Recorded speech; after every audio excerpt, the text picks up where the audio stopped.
Hey, what's up everybody? It's Charlie from Raging Entertainment. Today I'm doing an unboxing video for you, so I'm sure you already know by the title of the thumbnail what it's going to be, but I figured we just go ahead and do an unboxing for you. You know, see how it looks, all that kind of stuff, and let's get right to it. Let's not waste any time. Again, this one's another pre-order, and this one I'm super excited for because it's an oldie, it's a classic. You know, and I'm very excited to check it out. I'm going to do a review for it tomorrow. Today's just an unboxing because I'm going to watch it tonight, so then that way I can actually give you an honest review. Watch it from beginning to end instead of just, you know, scanning through it. But it's to the 1982 John Carpenter's The Thing. It stars Kurt Russell, and if you guys don't really know Kurt Russell, I'm sure you would probably know him from Guardians of the Galaxy Volume 2 as Star-Lord's dad. Then you got Keith David in it, who's played in movies like Pitch Black, Where the Heart Is. He's mainly done a lot of voiceover work as well, like on Gargoyles, Coraline as the cat. And you got Wilfred Brimley. And if you guys don't really recognize that name, you might, you may not, but he did a lot of diabetic commercials. But he did do movies and TV. He was one of the starring leads in the movie Cocoon, if you guys know that title. If you don't, you should check it out. It's a really good movie. And then you've got Richard Masur, who's also in this, who's been in movies like Encino Man, Mr. Boogedy, which was Disney, and he was also the dad in a movie called License to Drive with like the Coreys, you know, Feldman and Haim. So it's a really good all-star cast, and this movie is a classic. This is technically the remake of one of the old, like, I think it was like either 1930s or 1940s around there when the first one came out. So this is a remake, so to speak, of that movie. And of course, they also did another one back in 2010. And to me, it looked like it was just remaking this one. Even though people call it a prequel, I don't look at it as a prequel. To me, it was like they totally tried to re-envision this. It just didn't come off as a prequel when I watched it, even though people call it a prequel.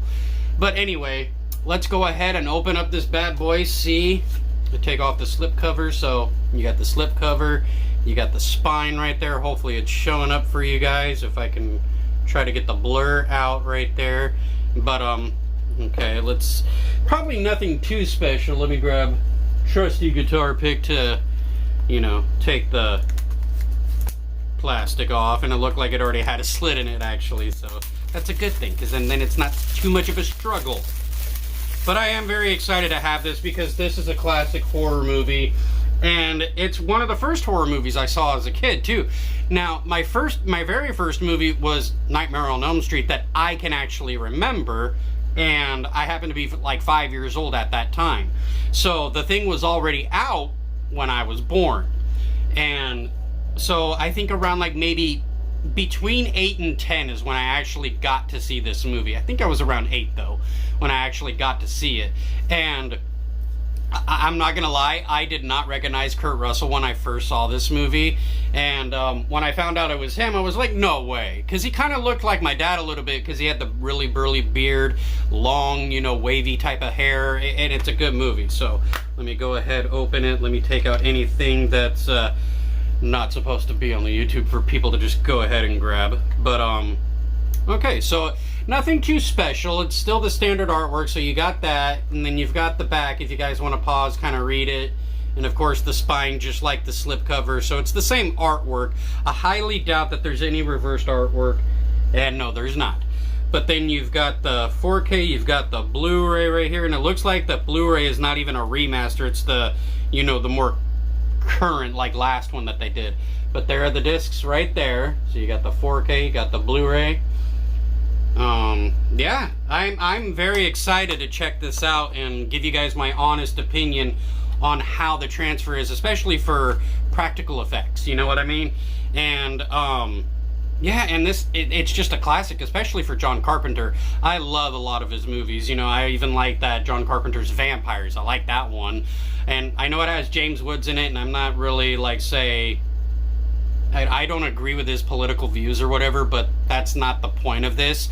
But it was a good movie in my opinion, John Carpenter's Vampires. I happen to enjoy it. But this is one of his classics. It's like, I don't know. I mean, like, it's a toss-up between, like, say, something like this and Wes Craven, you know, with his style of horror. They do really well, you know, in that genre itself. But this is a classic in itself. I'm very excited to go and watch it tonight and then give you guys my honest review tomorrow and let you guys know what I actually think. And just remember, it's going to be a personal opinion because everybody's got their own preference when it comes to 4K transfers, their, you know, equipment setup, stuff like that. So I'll see you guys tomorrow. So you guys just take care, stay tuned, and I will see you tomorrow. But be sure to like, share, subscribe, visit my social media. And if you guys want to, I have an Amazon wish list. I have a PayPal if you guys want to donate, so I can actually still keep getting, you know, movies and actually review them for you guys and stuff like that. It would mean a lot to me. But yeah, I'll see you guys soon. Take care. Stay tuned.